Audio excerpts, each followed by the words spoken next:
Rich would say something really good. So I'm not going to do that. My name is Reeves. I've been his boss since 2001. I know Rich rather well and spoke with him probably on average every day for the last 20 years, so we were actually quite close. And I want to tell you today not about anything about his wonderful family or how much his friends and his family loved him or any of those great things that you all know, but I want to tell you about some things you probably don't know about Rich's professional life and how important he was to so many people, not just here, or not just in the Midwest, and not just in the United States, but actually around the world. To get through it, I wrote this and typed it all up. And I figured it would take a while, but you probably wouldn't give me the hook, so I'm going to try to go through it as best I can. I'm here to speak for Rich, for myself, but most importantly, I'm here to speak for Rich for many people that aren't here.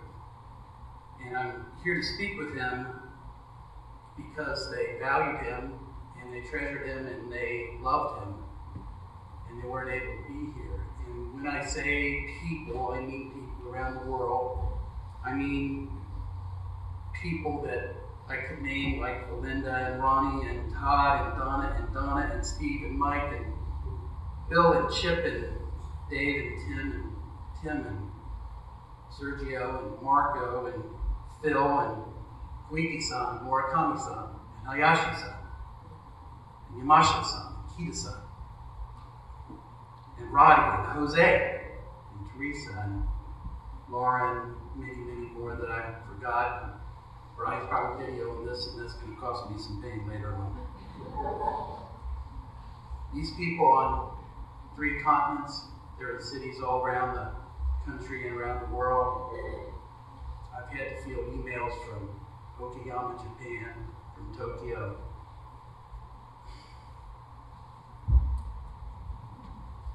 from London, from Rome, from New York, Las Vegas, LA, many places that you wouldn't know, but I do. I speak for presidents, I speak for directors, I speak for CEOs, I speak for accounting people, I speak for people that work in the warehouse, I speak for little people and big people, important people, people that trusted him, people that he made money for, people that he was valuable for, little people and big people, and all of them had one thing in common. They all had a positive relationship with Rich. All of them.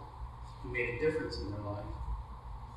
And he did something good for all of them. And that this community and this family could produce such a man says something really great about him. He was a very successful man. He made other people successful, and most importantly, as far as I'm concerned, me. So, I want to tell you a little bit about Rich. I can't say too much because we are a church, so I'm going to keep it. You know, when I say you dirty thumbers, I have seen confusing pictures of you dudes. And by confusing, I don't mean that I was confused, I mean that you were confused. 2 years in a row I tried to go on that ride, and something always happened, and I'm honored to have been invited, and I wish I could have gone with you guys. And if you go again, I will. So I really like to do that. So I can tell you some things about Rich, and you maybe know this. He was industrious. He liked to work. He was creative. He was a determined guy. He was kind and funny, and he brought these traits to work with him.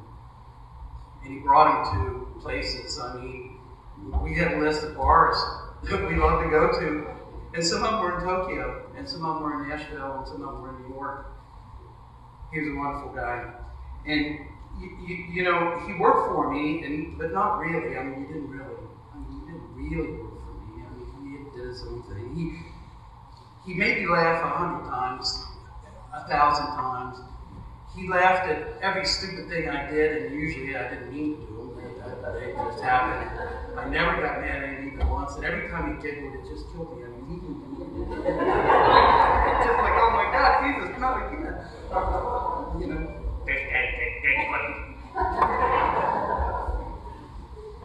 One time, we had a really big decision to make in front of board of directors kind of people, and we were upset because a company wanted to sell this product for too little. We only made a nickel a piece. It wasn't enough. And then, you know, I looked at Rich, and Rich is the kind of guy that he was like me. He knew Blazing Saddles wasn't just a movie, and it isn't a comedy. It's art, man. And I could go through all the dialogue of Blazing Saddles with him, and it was okay. And I could take Gene Wilder's side, or I could take Leon Little's side, and we could do it. I stood in front of these people, this big trade show, in front of the cameras and in front of the press, and I said, you can't make money a nickel at a time. Even Slim Pickens had a shitload of dimes! I don't know how the two of us didn't get fired for that, because I said it, and he laughed so hard he had to leave the room. You know, my favorite thing about Rich, and you guys know this, he was at his core, he was a really optimistic guy. I mean, you can't ride the way he did and take on things the way he did and work the way he did without being optimistic and believing that you're going to win. And he did believe it. And I tell you, I don't remember the year, maybe it was 2005 or 6, he won the most prestigious award at Sony for sales and marketing performance.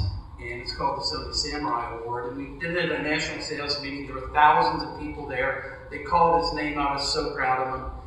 It was so great, and it was a great celebration. And after the celebration, we celebrated. And then after that, we celebrated. And then when we got done with that, we celebrated. And then because it was Rich, we celebrated. And then after that, Rich walked up to me and he said, hey, Paula's going to go to the House of Blues. She's got a private table. You want to go? And I thought, oh my God, Paula, he's going to go to the House of Blues with Paula. And I said to him, are you sure you want to go to the House of Blues with Paula? Because I got to tell you about this Paula. She was a force of nature. You guys probably heard about her. 5'11", 24 stone. She was a cross between Kim Kardashian and Andre the Giant. To go to a bar with her was an e-ticket ride. It was a hoot and howling cross between the WWE doing Cirque du Soleil. It was unbelievable. If you could handle it, you always wanted to be there, and Rich always wanted to be there. But man, we'd already been celebrating. We celebrated that, and that. And I said, no, Rich, I don't know, man. Your flight's early in the morning. And I'm telling you, you're not going to believe me, but I'm going to tell you anyway. You cannot hang with this woman. You cannot. And you think you can, but you cannot. And he said, anyway, he could not.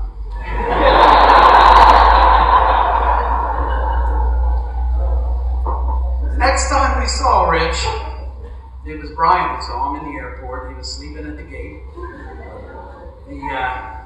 The flight people were closing the door. Brian woke him up. Rich, is this your flight? Oh yeah, go. On the airplane went. He still had the sparkles on him for Paula. And he got on the flight, and he told me later that it was bad. It was really bad. It hurt. It was bad. He was wounded. He almost went to the emergency room. And just like Rich, what he said about the flight wasn't about him. He said, I felt so sorry for all those people that were sitting around me because I know I smelled like a 2-day-old possum soaked in Smirnoff vodka.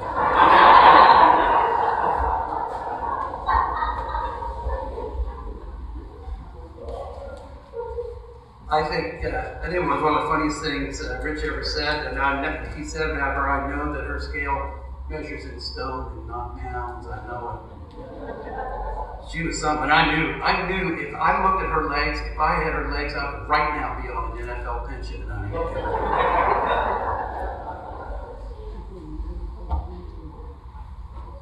So, I want you to know that people from here all the way to Japan, I even got an email from a friend in Malaysia. We all loved Rich, and he was special to us in a way that you can only be special when you work with someone, you know. There's family and there's friends. And then there's working with someone and working with them every day. And I spent 17 years with Rich, and I probably averaged talking to him once a day, and it wasn't enough. We laughed and cried. We won and we lost. Well, we mostly won, to be honest. Actually, we almost never lost. For me, professionally, I don't see a way forward right now. He was my right arm. He was my wingman.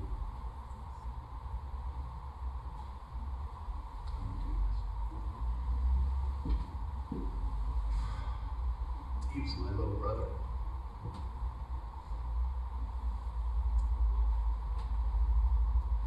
Such trusting and vital relationships are so very rare in this life. They need to be cherished and nurtured by us all, if we are lucky enough to have them. And I love you, Rich. And for all of us, I pray that God will take care of this wonderful soul that has been taken from us, albeit in some way. Thank you.